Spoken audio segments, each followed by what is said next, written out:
देखें, ये smoking, sun, stress, bad sleep, bad diet, ये तो सब चीज़ें बहुत ख़राब हैं। कैसे सक्सेस मिला है आपको लाइफ में सर? मेरे ख्याल में अगर एक ही गोल बना लें कि ये करना है और ये अचीव करना है, और लास्ट 30 ईयर से गोल्फ खेल रहा हूँ, ओके। तो स्पोर्ट्स मेरा हमेशा से टेनिस, गोल्फ, स्नूकर वगैरह ये पैशन रहा।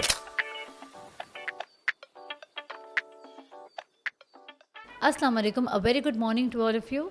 आज हमारे साथ जो गेस्ट हैं उनका नाम लूँ या उनको मैं मिथ बोलूँ या उनको मैं बोलूँ एक लेजेंड हैं, ये सब चीज़ें बड़ी कम पड़ जाएंगी। हमारे कराची के एक वो सितारे हैं जिनके पास हर बंदा ज़रूर एक दफ़ा ज़िंदगी में जा चुका होगा। जो पैदा हुआ है, चाहे वो 10 मई दिन का हो, 10 महीने का हो, या फिर 10 साल का, या तो फिर 60 साल का। आप चूज़ कर रहे होते हो सबसे बेस्ट वो इंसान जिसकी डायग्नोसिस सबसे बेस्ट हो। हम जब भी किसी को बचपन से सुनते आ रहे हैं तो वो इन्हीं को सुनते आ रहे हैं। And I will welcome the man, the myth, the legend, Dr. Afzal Lodi, a distinguished dermatologist and aesthetic visionary renowned for his groundbreaking contributions to skincare innovations in Pakistan. With a storied career spanning over the 3 decades, sir का इतना पुराना experience है और हम sir से कुछ जानना चाहेंगे कि सर प्लीज़ हमें बताएं कि अब और क्या फ्यूचर है हमारी इस एस्थेटिक्स का, ब्यूटी का, डर्मेटोलॉजी का। तो वेलकम डॉक्टर अफजाल लोधी। अस्सलाम वालेकुम, thank you very much for your kind words. And बहुत अच्छा लगा, बहुत खुशी हुई कि माशाल्लाह इतना अच्छा सेटअप आपने बनाया हुआ है, और इतना अच्छा यू आर प्रोग्रेसिंग, जो हम बाद में बात करेंगे कि क्या क्या चीज़ें और पाइपलाइन में हैं आपकी। तो जी माशाल्लाह you are a very enterprising doctor, और बहुत अच्छा लगा आके। Thank you very much. Sir, आपकी बहुत सपोर्ट रही है शुरू दिन से। थैंक यू, शुरू दिन थैंक यू, से हमने थैंक जब यू। ये हमने जैसे ही डर्मेटोलॉजी शुरू की, आपसे ही आके पूछा सर हमें क्या करना चाहिए, शुक्रिया, और थैंक यू, आपने हमेशा हमें राइट गाइडेंस दिया है, थैंक यू, हमेशा। बहुत बहुत शुक्रिया सर आज थैंक यू, हमारे इस शो पे शुक्रिया। आने के लिए। मेरा मेन मकसद इस शो पे आपको बुलाने के लिए ये जी, है कि हम सबके आगे वो बातें आपकी कुछ ले आएँ श्योर। जो शायद आपने नहीं की जी, होंगी। आपके पास आके लोग सिर्फ कंसल्टेशन करते होंगे जी, और उस कंसल्टेशन से निकल के वो अपनी दवाओं के साथ घर चले दैट्स जाते इट। होंगे। जी। पर आपसे कुछ बातें ऐसी करना चाहूँगी जो शायद शायद हो सक आप कभी पॉडकास्ट पे गए किसी से? कभी आपने पॉडकास्ट दिया है किसी को? मेरे ख्याल में नहीं दिया, मुझे नहीं? याद नहीं है। इंटरव्यूज़ वगैरह हुए हैं, जी, सब होते हैं जो हमारे जी। इसमें ज़रा सा ही डर्मेटोलॉजी के डिफरेंस। सोशल मीडिया पे होते हैं, लेकिन वो यूजुअली डर्मेटोलॉजी या एस्थेटिक्स से उनका ताल्लुक़ होता है, और उसमें पर्सनल बातें कम होती हैं, कम डॉक्टर क्या होती अफ़ज़ल, नहीं हैं। आप इतने संजीदा हैं ना कि आपके सामने हम मज़ाक करते हुए भी हाथ कँप-कँपाते हैं कि हम नहीं, आपसे नहीं, बात भी क्या नहीं, नहीं। करेंगे। कुछ क्वेश्चंस पूछना चाहूँगी श्योर, पहले जी, मैंने आपसे। Please. Where did you grow up? Like कहाँ, where did you grow up and what was that? Like I want to know कि where did you grow up and did that affect what you have become now? Not really. और मेरे ख्याल में जो मेरी growth हुई है, usually जो मैं बना हूँ डर्मेटोलॉजिस्ट, सारा इंग्लैंड में, वेल्स में, कार्डिफ में। इनिशियल मेरा स्कूलिंग हुई थी सेंट बोनावेंचर स्कूल में, ओके। और उसके बाद फिर लियाकत मेडिकल कॉलेज में हुआ, हाँ। और फिर पोस्ट ग्रेजुएशन वगैरह डॉ मेडिकल कॉलेज में रहा। फिर इंग्लैंड में, यूके में माशाल्लाह मेरी सर, हम डिप्लोमा और मास्टर्स किया। तो ये छोटा सा एक सफ़र था जो स्कूलिंग से शुरू होके पोस्ट ग्रेजुएशन एंड फिर मास्टर्स किया।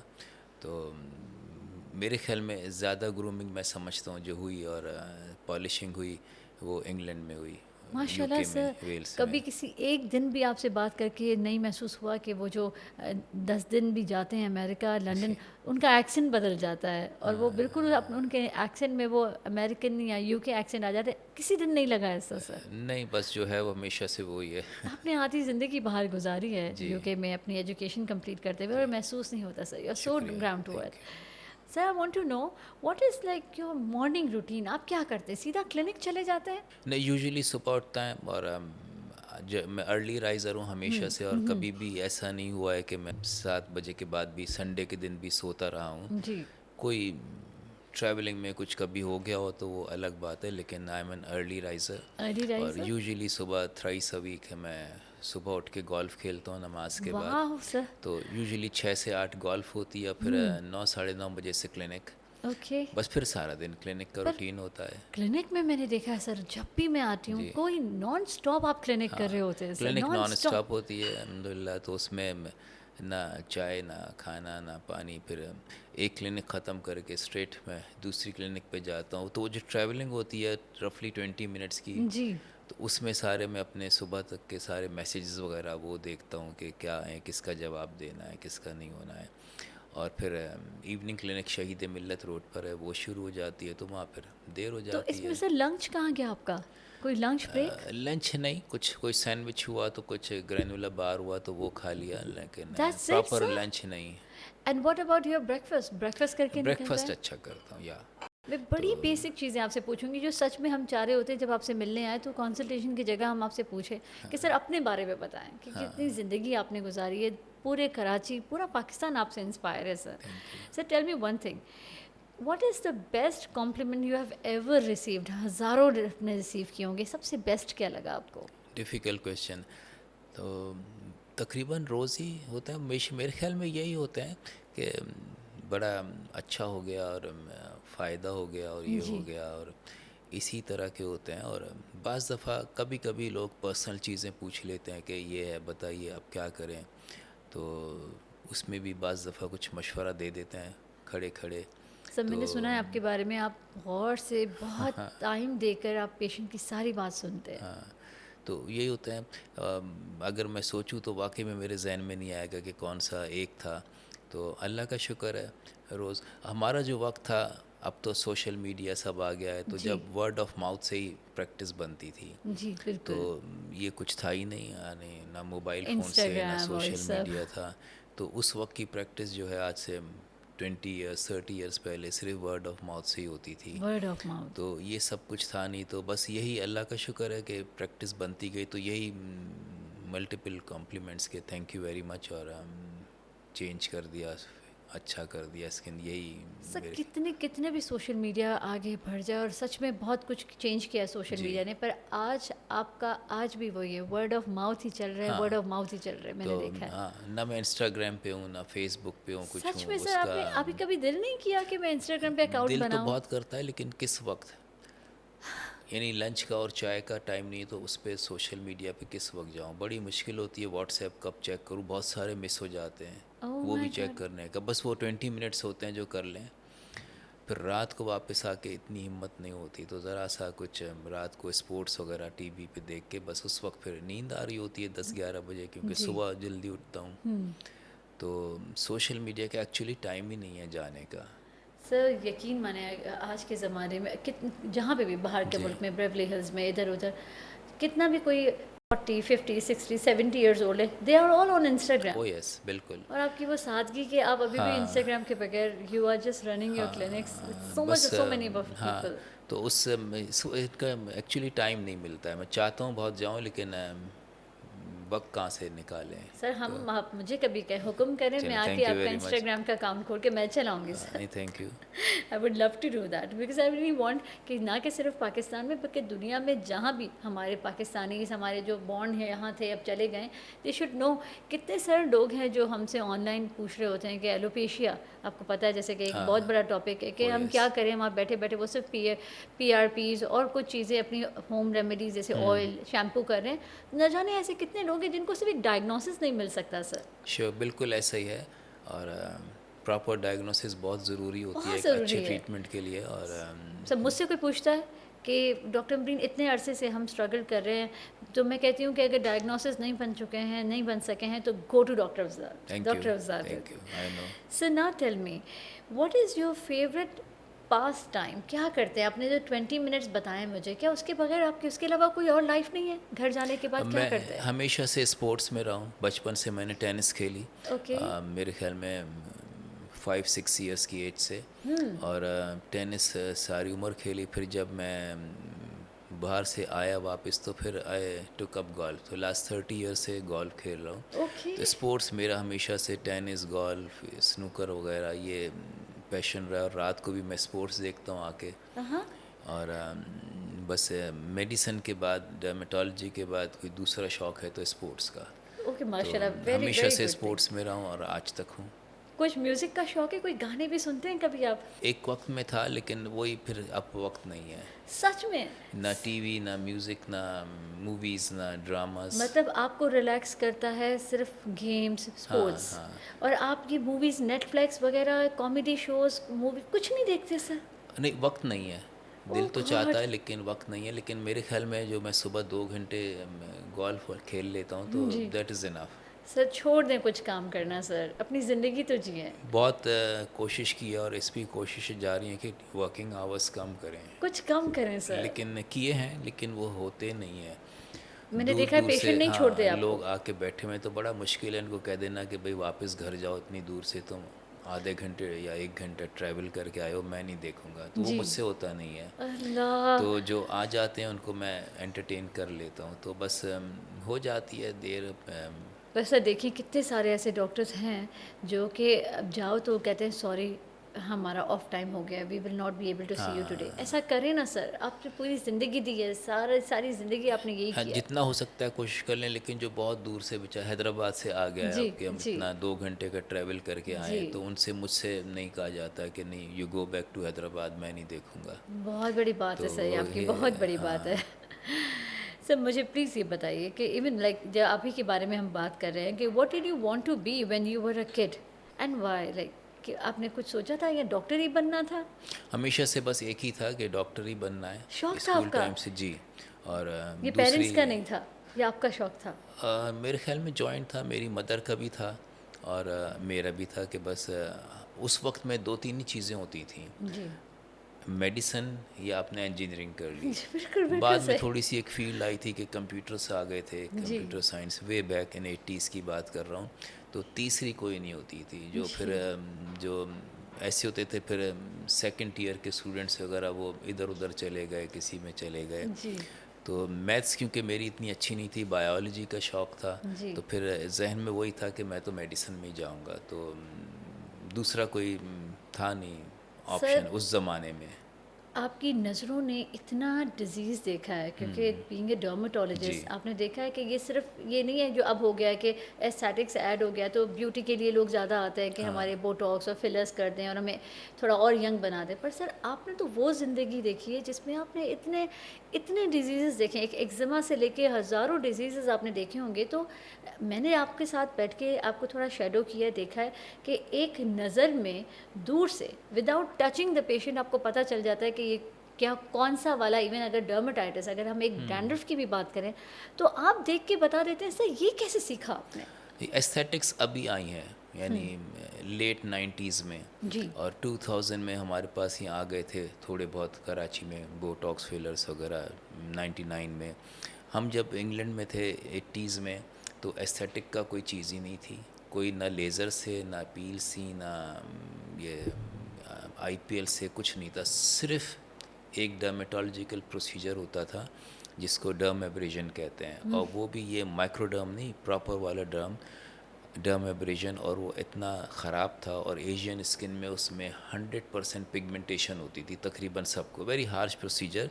एक स्ट्रॉन्ग बर होता था जिसमें वायर्स लगे थे, तो वो पूरी स्किन उड़ा देता था। ओके। और एक अंदाजे से होता था, किसी की कम उड़ गई, किसी की कम।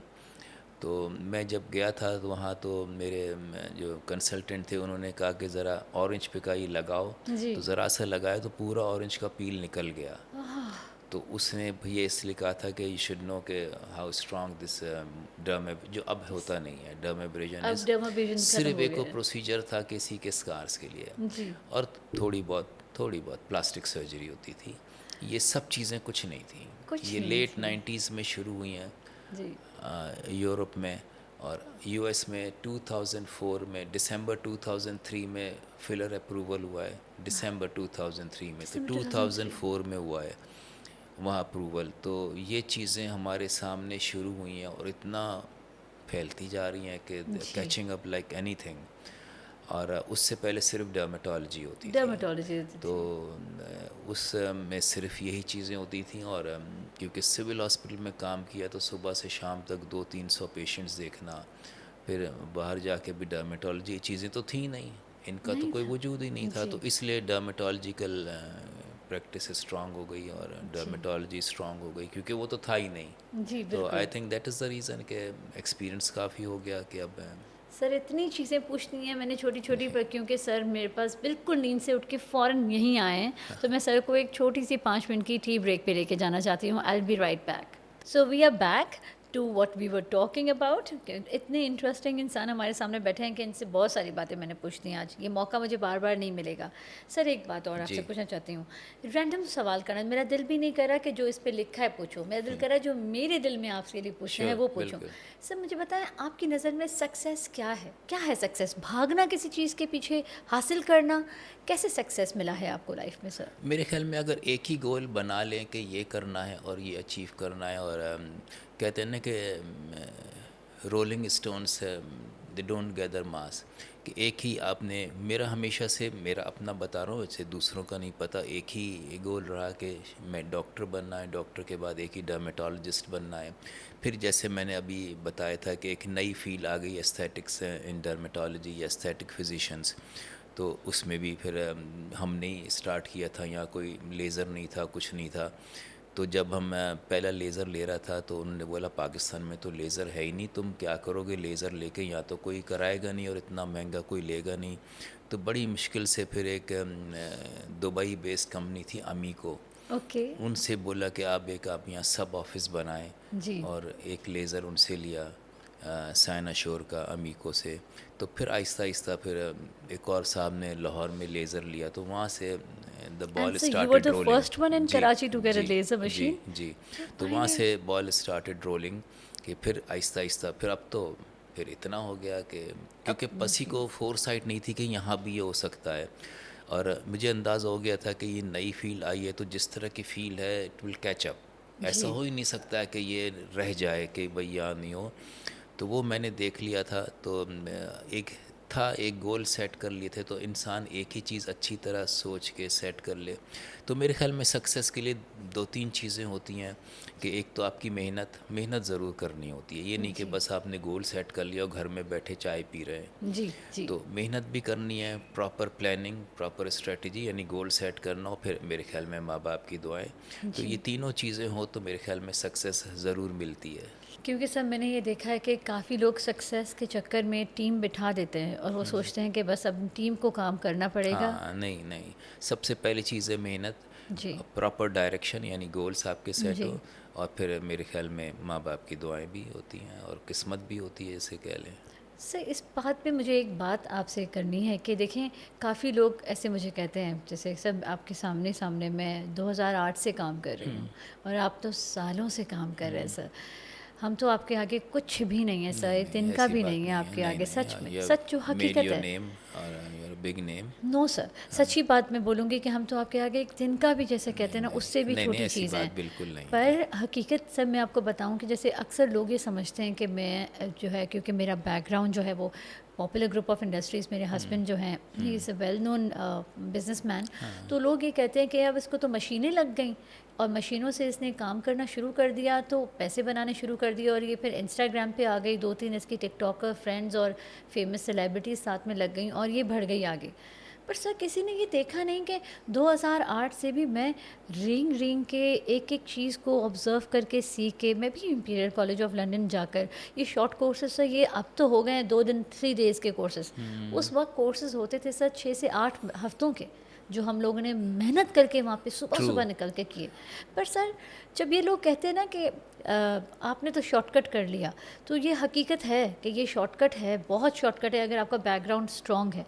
पर सर अगर कि आप देख लें कंपैरिजन में, एक आप जैसी शख्सियत, लिटरली जैसे कि आप तो वाकई हमारे कराची के अमिताभ बच्चन जैसे हैं, अगर आप जैसी शख्सियत और फिर आपके सामने एक छोटा डॉक्टर बिठा दें और उसके पास एक बहुत बड़ा बैकग्राउंड भी हो और बहुत मशीनें हों और सब कुछ कर रही हो, वो सब कुछ वो कर रही हो या कर रहा हो जो आप कर रहे हैं, पर सर जब तक वो इंसाफ से, लॉयल्टी से, अपना ईमानदारी से काम नहीं करता, वो कामयाब नहीं होता सर। बिल्कुल ऐसा ही है, सो ट्रू। बहुत सारे यहाँ ग्रुप्स आए, हमने देखा है इतने सालों में कि बहुत ब्रांचेस खोली, सब खोली, वो आहिस्ता आहिस्ता ख़त्म हो गए। है ना? तो सस्टेन वही कर पाता है जो ऑनेस्टली काम करे, अच्छा काम करे, और ये चीज़ें थोड़े दिन चलती हैं कि बहुत मैं एटलीस्ट 4-5 लोग ग्रुप्स को जानता हूँ, यहाँ भी हैं, डिफेंस में भी हैं और सारे पाकिस्तान में हैं। कुछ ने बहुत ब्रांचेस खोली, लेकिन अब उनको माइक्रोस्कोप से भी ढूंढो किधर गए तो नहीं नज़र आते हैं, कहाँ गए। तो जी। वो सब थोड़ा बहुत 2-4 साल काम करके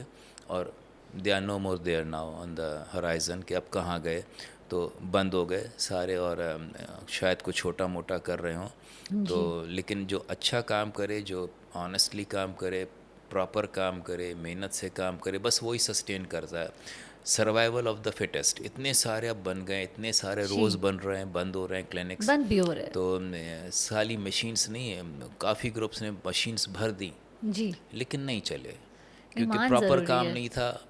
ऑनेस्ट काम शायद ना हो, या हो, मेहनत नहीं होगी, कुछ ना कुछ तो होगा लैकिंग के नहीं चल सके। जी। तो सब चीज़ें अगर जो अच्छी हों जिसकी, तो वही सस्टेन कर पाता है जी। 10-15 साल, बाकी तो 4-5 साल में वाइंड अप करके चले जाते हैं। चले जाते हैं ना। हाँ। सर आपके पास मुझे पता है कि other than skin disease and all, आपके पास एस्थेटिकली ब्यूटी के लिए, खूबसूरत बनने के लिए 40 प्लस की औरतें तो तमाम आती होंगी, पर मुझे बताएं कुछ ऐसी औरतें, ऐसी लड़कियां जो 17-18 साल की हैं और वो आपके पास आके इंसिस्ट करें, आपको खूबसूरत सी लड़की हो कि डॉक्टर सर मुझे प्लीज़ आपने ना थोड़ा बोटॉक्स करना है, फिलर्स करना है और मुझे ज़रूर कराना है, और सर अब आपको पता होगा कि आप नहीं करोगे तो कोई और कर देगा, आप उनको कैसे हैंडल करते हैं? एक है, एक तो किसी भी ट्रीटमेंट में कोई एज बार नहीं है, जी। ठीक है। कोई 5 साल के बच्चे का भी अल्लाह ना करे एक्सीडेंट हो जाए, कोई स्कार है, कुछ हो गया है, तो उसको कर सकते हैं। अब अगर कोई 20 या 21 ईयर्स की लड़की आ रही है, उसको अपनी नोज़ पसंद नहीं है और करनी है तो कर सकते हैं, ऐसा नहीं है कि नहीं। जी। लेकिन इन चीज़ों में नहीं डालना चाहिए इतनी जर्ली एज में कि आप बोटॉक्स कराना शुरू करें, फिलर्स कराना शुरू करें। जी। तो उनको बैठ के यूजुअली थोड़ा सा एक समझा देते हैं, काउंसलिंग कर देते हैं, सुनते हैं, तो आपकी सुनते हैं। यूजुअली सुन लेते हैं 90% ऑफ द केसेस। जी। लेकिन कुछ ऐसी चीज़ है ना कि कुछ डिफ़ॉर्मिटी है कि भाई हेयर लिप हो गया था, लिप एक साइड का ख़राब है, या जी। कुछ फेशियल पैल्सी हो गई थी, उसको थोड़ा करेक्ट सर वो करना तो है, ज़रूरी है सर। या नोज़ बिल्कुल हम शेप है, उसको थोड़ा सा बेहतर कर दें, या जी। कुछ इस तरह की हैं, तो वो तो कर सकते हैं। और व्हाट अबाउट लिप्स, जो 18-19 साल की लड़कियां छुपके से पॉकेट मनी लेकर आती हैं कि लिप्स कर दें हमारे। जनरली मैं नहीं करता हूँ, अवॉइड कर देता हूँ, जनरली स्ट्रिक्टली अवॉइड ही कर देता हूँ, अवॉइड समझा करते देता हैं। हूँ, बता देता हूँ, तो जी। उनको समझ आ जाती है। क्योंकि लिप के फिलर बहुत कम ड्यूरेशन चलते हैं, जी मोबाइल सर। एरिया है, अगर हम लिप पे फिलर डालें तो 3-4 मंथ्स चलता है, लाफ्टर लाइन का 6-8 मंथ्स चलता है, चीक्स का और ज़्यादा चलता है, जी। टीयर ट्रफ लाइन का क्योंकि मोबाइल एरिया नहीं है, बहुत लंबा चल जाता है, 2-2 जी। साल तक चल जाता है। तो इसलिए समझा के बता देते हैं कि हर 3 महीने बाद इतना पैसे कहाँ से लाओगी, जी। क्या होगा, ठीक नहीं है। तो यूजुअली मेरे ख्याल में समझ जाते हैं, शायद फिर कहीं और से कोई 1-8% करा लेते हों। जी। मैं यूजुअली समझा देता हूँ, घर सर भेज आपके पास देता हूँ। इतना एक्जिमा का पेशेंट मैंने देखा आता जी। है, इतना, क्या इनका वाकई, इन सब लोगों का जो एक्जिमा से गुजर रहे हैं, क्या इनका वाकई में ऐसा कोई क्योर है कुछ कि यहाँ ज़िंदगी भर इनको एक्जिमा के साथ रहना होता है? देखें, कुछ चीज़ें ऐसी होती हैं जिनको मैनेज करते हैं, जैसे डायबिटीज़ है, उसका क्योर नहीं है। जी। डायबिटीज़ का ये नहीं है कि एक हफ़्ते की हमने मेडिसिन दी, उसकी डायबिटीज़ ठीक कर दी कि अब तुम जाओ और शक्कर खाओ, मीठा खाओ, डायबिटीज़ क्योर हो गई। जी। नो, उसको मैनेज करना है। इसी तरह एक्जिमा भी है, उसको हमें मैनेज करना होता है, ठीक रखना होता है। Eczema is only and only a nuisance, कोई ऐसी भी थ्रेटनिंग चीज़ नहीं है। तो उनको हम बता देते हैं किस तरह ख्याल रखना है, किस तरह मैनेज करना है, तो लोग मैनेज कर लेते हैं, ठीक रहते हैं। कर लेते हैं। और उसको बता देते हैं कि क्या फंक्शन है इसका, बैरियर फंक्शन स्किन का, कैसे उसको इंटैक्ट रखना है, तो कुछ जी। नहीं होगा। और ख्याल नहीं रखोगे तो दवा छोड़ने के 10 दिन बाद फिर हो जाएगा। तो काउंसलिंग ज़रूरी होती है लॉन्ग टर्म इलनेसेस मेंटेनेंस। में, कि इसको कैसे जी मेंटेन करना है, कैसे हमें मैनेज करना है। तो जब समझा देते हैं तो वो ठीक रखते हैं अपना एक्जिमा। सर एक और चीज़, आपको ज़्यादा स्किन डिजीज़ में तंग नहीं परेशान करूँगी, मैं सिर्फ नहीं, एक चीज़ और पूछना चाहती हूँ जो आवाम को भी जाननी है। एक ऐसा डिजीज़ है, बेसिक लफ्ज़ों में बोलूँ तो, कि सर से, स्कैल्प से, सर से शुरू होती है एक ख़ारिश और उसमें बनता है जैसे डैंड्रफ की तरह, और लोग समझते हैं कि वो आम डैंड्रफ है जो हर दूसरे चौथे बंदे को हो रही है। वो आस्ता आस्ता पीछे गर्दन की तरफ आकर चेस्ट पे, गर्दन पे, और सर आस्ता आस्ता उनको फील होने लग जाता है कि अब आँखों में ड्राइनेस आ रही है। सर हमने अपनी ज़ुबान में आज तक उसको सुना है, समझा है कि उसका डायग्नोसिस बनता है ऐसे सेबोरिक डर्मेटाइटिस। क्या ये हकीकत है? और अगर ये सेबोरिक डर्मेटाइटिस ही है जो बॉडी में पूरे फैलने लगता है, तो उसका क्या हल है सर? जी, इट्स सेबोरिक डर्मेटाइटिस वो ही है, और उसको मैनेज करते हैं मॉइस्चराइज़र से। अच्छा। और मॉइस्चराइज़र यूजुअली, थोड़ा सा बता दूं कि हमारी स्किन मुसलसल झड़ रही है। जी, जैसे बाल पुराने गिर रहे हैं, नए आ रहे हैं, नेल जी, पुराना कट रहा है, नया आ रहा है। तो जी। ये सब चीज़ें अल्लाह ने इसलिए की हैं ताकि फ्रेशनेस रहे, नेल भी फ्रेश रहे। एक ही नेल होता तो पता नहीं क्या चमड़ा बन चुका होता, या एक ही बाल होता तो घास जी, बन चुका होता। तो पुराना बाल गिर रहे हैं, नए आ रहे हैं। जी, तो मुस्तकिल हमारी सारी चीज़ें रिप्लेस होती जा रही हैं। जैसे एक जी, समझ लें, एक प्लांट है तो पुराने पत्ते गिर रहे हैं, नए आ रहे हैं। ये हाँ, नहीं कि जब से प्लांट लगा है वो एक ही पत्ता है। बिल्कुल। तो अगर एक ही बाल होते बचपन से लेके मरने तक, तो पता नहीं घास बन चुके होते। तो इन सब चीज़ों की फ्रेशनेस कायम रखने के लिए अल्लाह ने, इसी तरह स्किन भी झड़ रही है, पुरानी नई आ रही है। जी, डिस्क्वेमेशन रोज़ होती है। अब सेबोरिक डर्मेटाइटिस में जो डेड सेल होते हैं, जिनको झड़ना है वो झड़ते नहीं हैं। ओके। इनके सेल्स का आपस में एक कोहेसिव बॉन्ड होता है, वो टूटता है और सेल झड़ जाते हैं। तो इसमें टूटता नहीं है, जुड़े रहते हैं, तो वो स्केल्स बन जाते हैं। क्या पीआरपी, पीआरएफ, एक्सोसोम कुछ इसको हेल्प करेगा? सिर्फ मॉइस्चराइज़र्स। सिर्फ जब ठीक हो मॉइस्चराइज़र? जाए तो मॉइस्चराइज़र, उसमें थोड़े बहुत कुछ इस तरह का भी डाल देते हैं, सैलिसिलिक एसिड या यूरिया, जो जी, ये कोहेसिव बॉन्ड तोड़ दें, ताकि जो सेल डेड हो रहे हैं वो झड़ते जाएं। नॉर्मली हमारे आपके सबके सेल गिर रहे हैं, जी, पुराने नए आ रहे हैं, जी। उनके भी इसी तरह गिरते रहें, नया जो चिपके नहीं रहे आपस में। पूरी बॉडी का मॉइस्चराइज़र और स्कैल्प के लिए सर? स्कैल्प के लिए भी मॉइस्चराइज़र्स आते हैं, स्कैल्प के। ओके, तो ताकि वो अपने स्कैल्प पे भी बस वो मॉइस्चराइज़ रह जाए। लगाते रहें, और शैम्पूज़ जो डीस्क्वेमेश कर ये इसको पुराने सेल्स को हटा दें, जी, और डीस्क्वेमेशन करें ताकि वो झड़ते रहें जी। और नए आते रहें। और ऑयल लगा सकते हैं? ऑयल लगा बिल्कुल, सकते हैं स्कैल्प पे? बिल्कुल लगा सकते और हैं। उनका लगाना सही है? काफ़ी लोग कहते हैं ऑयल लगाने से डॉक्टर अमरीन हमारा बाल और झड़ता है। आपकी देखिए, नज़र में? ऑयल एक इनर्ट चीज़ है, उसमें ना कोई एक्शन है, ना कोई रिएक्शन है, ना कोई केमिकल है, ना कोई सॉल्ट है, ना कोई दवा है। ऑयल सिर्फ मॉइस्चराइज़ करता है। अब अगर किसी के बाल गिर रहे हैं किसी और वजह से, और वो ऑयल लगा रहा है, तो वो ब्लेम गोज़ टू ऑयल, के इस ऑयल ऑयल से गिर गए। जैसे जिसके बाल गिरने शुरू हों, जो शैम्पू यूज़ कर रहा है, कहता है शैम्पू ने मेरे बाल गिरा दिए। गिरा दिए। तो रीज़न कुछ और होता है, ब्लेम इन चीज़ों पे चला जाता है। पाकिस्तान, इंडिया में बड़ा रिवाज है ऑयल का, जी, कि जी, ये जी। कोई ना कोई ज़रूर ऑयल लगा रहा होता है। लगा नहीं रहा होता लगाएं है। तो उनको फिर मज़ा नहीं आता है कि ऑयल इस हफ्ते नहीं लगाया। बिल्कुल सर, तो बिल्कुल एक ये। रिवाज डेवलप हो चुका है, लेकिन वैसे oil has no major role to play as far as skin is concern, other than moisturisation. Sir देखिए, आप डर्मेटोलॉजी साथ में एस्थेटिक प्रैक्टिस भी कर रहे हैं साथ-साथ। जी, सर आपसे एक सवाल पूछती हूँ।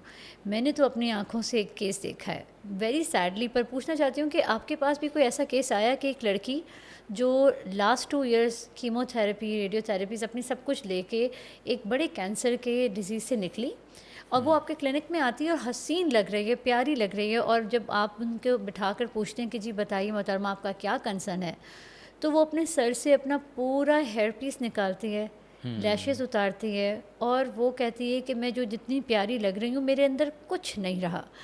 तो सर वो आके अगर आपसे पूछें कि क्या ज़िंदगी में मेरा सर पे कोई बाल उगेगा? क्या मेरे आईब्रो में बाल आएँगे? क्या वापस से मुझे मेरे गम्स में वो जो एक आपको पता होगा कि जो स्वेलिंग हो जाती है गम्स में, क्या वो सब कुछ मेरा रिवर्स होगा या मुझे इसी आर्टिफिशियल लाइफ में रहना होगा? तो इसके लिए आप क्या करते हो? ऐसा कोई पेशेंट आपके पास आया कभी? जी बहुत आते हैं, और बहुत कॉमन चीज़ है कि कीमोथेरेपी से बाल गिर जाते हैं। वापस नहीं आते क्या? नहीं, रिवर्सिबल है, वापस आ जाते हैं। ख्याल रखने से, अच्छी डाइट हो, रिलैक्स रहें, नींद अच्छी हो और प्रॉपर ट्रीटमेंट लें, तो आ जाते हैं। और अब बहुत अच्छी अच्छी चीज़ें आ गई हैं। कितना अरसा लगता है सर? पूरा रिवर्स होने में कितना अरसा लगता है एक कैंसर रफली पेशेंट 6 को? Months to 1 year. Really sir? हाँ, ये जैसे होप दे सकते हैं? ट्रांसप्लांट भी कराएं तो वो भी कहते हैं कि 6 महीने बाद बाल आएंगे। जी, जी। तो एकदम पहले से बता देते हैं, ये नहीं कि अक्सर कहते हैं कि एक हफ़्ता हो गया बाल नहीं आए।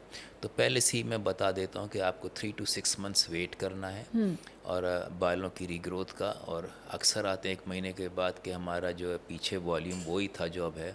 जी, तो उनको मैं समझा देता हूँ कि ये नहीं कि 1 महीने में कहीं से बड़ा बड़ा बाल लग जाए। तो जी। बहुत स्लो प्रोसेस होती है, और आधा 1 इंच बाल 1 महीने में, 2 इंच, यहाँ पहुँचते पहुँचते तो 1 साल लगता है पीछे। हाँ ये जी। नहीं, तो बालों का बड़ा स्लो प्रोसेस होता है रीग्रोथ का।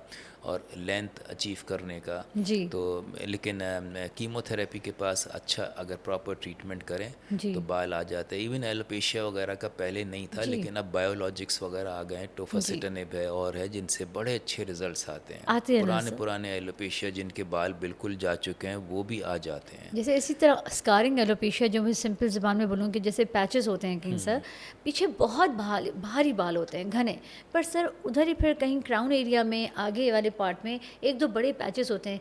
वो मुझसे उम्मीद मांग रहे होते हैं, आप बताएं, आपसे ये उम्मीद लेके जाना चाहती हूँ मैं इस शो से आज, कि क्या उनको कभी सही से बाल आएगा, या हम उनको सिर्फ ये फॉल्स बोलते रहेंगे कि हाँ आएगा नहीं, अब जो मॉडर्न एक ज़माना था कि डर्मेटोलॉजी में कुछ गिनी चुनी दवाइयाँ होती थी। जी 80s की बात कर रहा हूँ कि एक्नी का पेशेंट देख के भी डर लगता था कि इसको लिखें क्या। जी सिर्फ एक लोशन होता था, सिर्फ एरिडर्म लोशन, जी दूसरा कुछ नहीं होता था। तो अब पेशेंट जब आता था हमें पता होता था कि एरिडर्म तो लगा कर आया है, अब क्या लिखें। तो उसको फिर मजबूरन हम बनवा देते थे कि 4% सल्फ़र इन कैलामाइन लोशन कौसर से बनवा लो, दूसरा ऑप्शन था नहीं कोई। जी और अब we are spoil for choice, acne के 1000 प्रोडक्ट्स हैं कि कौन सी लिखें। जी बिल्कुल बिल्कुल सर। तो इतना अब चीज़ें आ गई हैं और इतनी चीज़ें हो गई हैं, तो ख़ास तौर पे जो बायोलॉजिक्स आई हैं जी तो इनमें इतने साइड इफ़ेक्ट नहीं है जितने इम्यूनोसप्रेसेंट्स में होते थे। तो इनको हम लिख सकते हैं थोड़ा बहुत अच्छा सा, उनको इन्वेस्टिगेट करा के कोई इन्फेक्शन नहीं है, कुछ उम्मीद दे नहीं है, सकते हैं ना। टीबी नहीं है। हाँ, सिर्फ स्कारिंग एलोपेशिया, अगर स्कारिंग स्कार बन चुका है तो उसके नीचे हेयर रूट ख़त्म हो गई है, कुछ नहीं होगा। ओके जैसे स्टाइल में प्लांट जी नहीं उग सकता है। जी हाँ, मिट्टी अगर नरम है कुछ है तो बीज डालो तो प्लांट उग जाएगा। जी सर तो स्कारिंग एलोपेशिया में नहीं हो सकता है, बाकी सब में अच्छे बाल आ जाते हैं। खास जी तौर पे बायोलॉजिक्स के बड़े अच्छे रिजल्ट्स आ रहे हैं, जी जैसे कि मैंने बताया कि टोफासिटानिब वगैरह और इस तरह के जो हैं जी। बायोलॉजिक्स, उनके अच्छे रिजल्ट्स हैं। तो एक्सोसोम कुछ प्ले करता है रोल, कुछ मदद करता है? जी, एक्सोसोम्स पे काफ़ी काम हो रहा है और अच्छे रिजल्ट्स आ रहे हैं, और जी जनरली देखा जा रहा है कि उसके भी अच्छे रिजल्ट्स हैं। लेकिन अभी पीआरपी और एक्सोसोम्स वाइडली डॉक्यूमेंट नहीं हुए हैं कि स्टडीज़ प्रॉपर हुई हों। They R G on their way और उनके अच्छे पॉजिटिव रिजल्ट्स आ रहे हैं, क्योंकि बायोलॉजिक्स की तो बहुत स्टडीज़ हो गई हैं, क्योंकि एक जी साइंटिफिक चीज़ है और बहुत अच्छे रिजल्ट्स आ रहे हैं। प्रॉपरली डॉक्यूमेंट हो चुका है कि ये बायोलॉजिक्स के इतने % रिजल्ट्स हैं, जी इतने तो पीआरपी और एक्सोसोम्स में अभी स्टडीज़ जारी हैं, जी लेकिन रिजल्ट्स अच्छे आ रहे हैं और एक प्रॉमिसिंग और एक अच्छी चीज़ है, ख़ास तौर पे एक्सोसोम्स। इनके एक्सोसोम्स के हमें लगता है फ्यूचर में और अच्छे रिजल्ट्स अच्छी आएंगे। क्वालिटी का एक्सोसोम हमें डिलीवर पाकिस्तान एग्जैक्टली, में हो रहा है बाहर हाँ से ना सर। सर मुझे प्लीज़ बता, अब मैं आपसे ना कुछ फ़न क्वेश्चंस करना चाहती हूँ, जी। हालांकि आपके सामने मुझे इतना डर नहीं, लगता है कि फ़न वन तो मुझसे होगा नहीं। मैं सिर्फ ये पूछना चाहती हूँ सर कि एनी, सबसे पहले मैं फर्स्ट क्वेश्चन स्किप करके सेकंड पे पूछती हूँ आपसे कि sir any one non work related hobby you actually enjoy other than golf, अपना जो गोल्फ खेलते हैं आप? यूजुअली स्पोर्ट्स ही हैं, गोल्फ के अलावा दूसरी हॉबी भी स्पोर्ट्स ही है, तीसरी भी स्पोर्ट्स है, चौथी रियली भी स्पोर्ट्स सर, है। आप कभी तो म्यूज़िक नहीं सुनते? कभी आप जो है आपको कोई हाँ, थोड़ा शायरी बहुत म्यूज़िक, नहीं शायरी का इतना शौक़ नहीं है नहीं है? ना, नहीं। हालांकि आप जो बोल रहे हैं एक शेर, शेर की तरह लग रहा है मुझे नहीं, कि याद करके जाऊंगी मैं। पर you are not a fan of music and all इस थोड़ा तरह? बहुत फिर म्यूज़िक पसंद है। किसका? मैं जानना चाहती हूँ कि डॉक्टर अफजल लोधी कौन सा म्यूज़िक सुनते हैं? अब नए म्यूज़िक का तो पता भी नहीं है अब क्या है क्या नहीं है, पुराने तो बता दे सर, कोई हाँ, ऐसा फेवरेट आपका सिंगर हो कोई? मुझे एल्टन जॉन और जो ये ब्लाइंड सिंगर था, मुझे नाम नहीं, जिसने ये 2-3 सिंगर्स बड़े पसंद थे। अच्छा, जी मतलब आप ज़्यादा इंग्लिश सॉन्ग्स पसंद करते थे सुनना, हाँ, मेरे ख्याल रहे इतना अरसा में उस बाहर तो। वक्त हाँ यही चलते थे ज़्यादा। सब अब अच्छा, अब मुझे बताइए, सडन पूछूंगी, कोई ऐसा बिगेस्ट फेयर, कोई फोबिया, ऊंचाई से कोई डर, कोई पानी से डर, आग से, के सामने कोई बॉन फायर होता है तो लोग अक्सर जो आग से डरते हैं, करीब कोई ऐसा फेयर है आपकी लाइफ में? नहीं है तो थोड़ा बहुत सिर्फ हाइट से। हाइट से? हाइट का फोबिया है? हाँ, थोड़ा कभी बहुत। किसी होटल में अगर आपको कोई 32nd 34th फ्लोर मिले तो आप रहते हैं? उस वक्त रह जाते हैं कोई जी। हो तो, लेकिन बस थोड़ा बहुत हाइट से फोबिया तो है। कभी स्कूबा डाइविंग, कभी स्काई नहीं, डाइविंग, कुछ ऐसा कुछ करने का दिल किया? नहीं, बिल्कुल नहीं? कोई बड़ी सी रोलर कोस्टर राइड ली सर आपने कभी नहीं, लाइफ में? नहीं? नहीं, कहीं भी आप बाहर रहे, कोई सिक्स फ्लैग्स कहीं गए होंगे, नहीं, आपने नहीं, कोई हाइट राइड नहीं पसंद लिया? नहीं है। नहीं किया? हाँ, कभी भी नहीं ली सर, बचपन से लेके आज तक? नहीं, ओह माय गॉड! तो आपका वो एक्सपीरियंस आपका नहीं है, ऊपर से यूँ एकदम से नीचे गिरना, ऐसा आपका कोई नहीं। एक्सपीरियंस नहीं है? छोटी-मोटी हाइट्स पे 10-20 पे छोटी-मोटी राइड्स हाँ, ली हैं, इस तरह की वो ऊँचाई वाली नहीं। आपका क्या है फेवरेट फूड सर? क्या अच्छा पसंद करते हैं खाना? मेरे ख़्याल में मेरा पाकिस्तानी फूड पसंद है। जिसमें क्या सबसे ज़्यादा? इसी तरह का जैसे ये बारबेक्यू वगैरह, यू लाइक ये बारबेक्यू? हाँ, ये पसंद है। और मेरे ख़्याल में मैं बहुत घूमा हूँ पूरी दुनिया में। मेरा अपना ख़्याल है कि जो पाकिस्तानी फ़ूड का टेस्ट है वो कहीं नहीं है। कहीं नहीं है ना? एक वक्त ही आप कोई अच्छे सैंडविच खा लें या कुछ और चीज़ें खा लें, लेकिन जी, रोज़ नहीं खा सकते हैं वो। नहीं खा सकते। तो जो हमारे स्पाइसेस हैं और जो हमारा टेस्ट है, जी, जो ये पाक इंडियन कुज़ीन है, जी, मेरे ख़्याल में कुज़ीन 4 ही हैं पूरी दुनिया में जो अच्छी समझी जाती हैं। जी, ये इंडियन कुज़ीन या चाइनीज़ कुज़ीन या इटालियन कुज़ीन। जी। बाकी तो मेरे ख़्याल में या पर आपको मैक्सिकन। पाकिस्तानी टेस्ट पसंद है, चाहे आप थाई फूड भी खाओ तो पाकिस्तान का बना हुआ पसंद है आपको? हाँ, मेरे ख़्याल में ये टेस्ट इतना। डेवलप हाँ, हुआ हुआ एक है। आध आप कोई चेंज कर लें, हाई एंड रेस्टोरेंट में आपने कुछ खा लिया, अच्छा जी, ले लिया, लेकिन वो रोज़ आप नहीं ले तो सकते हैं कराची वो। का फेवरेट रेस्टोरेंट कौन सा है आपका डॉक्टर अफजल? मेरे ख़्याल में कोलाची अच्छा है। कोलाची? हाँ, ओके, तो कभी जिसमें हम आपको दावत दें तो कोलाची की दावत है, आपको श्योर, कोलाची श्योर। पसंद है। सर आप मुझे बताइएगा कोई मीठा भी बता दें साथ में, आई वांट टू नो। आप पता नहीं कब ऐसी मुलाकात आपसे होगी जिसमें हम पूछेंगे आपसे। मीठा मैं ज़रा अवॉइड करता हूँ क्योंकि बैठे रहने का काम है, वैसे ही इतना बड़ा पेट निकल आया नहीं है। सर, आप अपने हिसाब से आप बहुत और फिट हैं सर। डर लगता है, तो पसंद बहुत है लेकिन मैं अवॉइड करता हूँ बहुत। और थोड़ा बहुत है, अगर मिठाइयाँ सब पसंद है आपको? बहुत पसंद है लेकिन नहीं खाता हूँ। नहीं खाते? अगर 10 पड़े होंगे मीठे तो मैं सिर्फ उसमें से आइसक्रीम ले लूँगा। मतलब आप आइसक्रीम को आप जो है हाँ, नहीं वो रेजिस्ट कर थोड़ा सकेंगे। सा बदपरहेज़ी कर लेते हैं या ले लेता हूँ। और वैसे और आपको फलों में, क्योंकि आपको पता है ना कि पाकिस्तान के फल भी ओह जो यस, टेस्ट है वो कहीं और कहीं टेस्ट नहीं नहीं है। है। आप दुबई जाएं, कहीं भी नहीं, नहीं, जाएं, नहीं, नहीं, ऐसा लंदन, फ्रूट अमेरिका। कहीं नहीं मिलता है, ना ऐसा मैंगो, ना जी शरीफा, ना मेलन, सर, आपने सेब और। देखिए शक्ल प्यारी होती है फ्रूट्स की, चमक रहे होते हैं, पर उनका वो जायका नहीं होता नहीं, जो हमारे पाकिस्तान के क्योंकि फ्रूट का यहाँ का जायका अभी तक फूड सिवाय चंद के ऑर्गेनिक है। चाहे आम ले लें या ले है। लें, जी, कोई वो जेनेटिकली हाँ, उनको वो नहीं किया है कि चेंज नहीं किया है। नहीं किया और है। सारा ऑर्गेनिक फूड है, उसमें जो टेस्ट जो खुशबू है वो मेरे ख्याल में कहीं नहीं है। नहीं है। लास्ट मूवी कब देखी है कोई आपने? मुझे याद नहीं है कब देखी होगी, 5-10 साल पहले शायद कोई देखी वो हो। 2 ढाई सिर्फ घंटे की जब मूवी। करोना नहीं, टाइम नहीं कहीं है। ओह सिर्फ जब गॉड। करोना हुआ था तब मैंने एक सीरियल देखा था, पुर्तगल।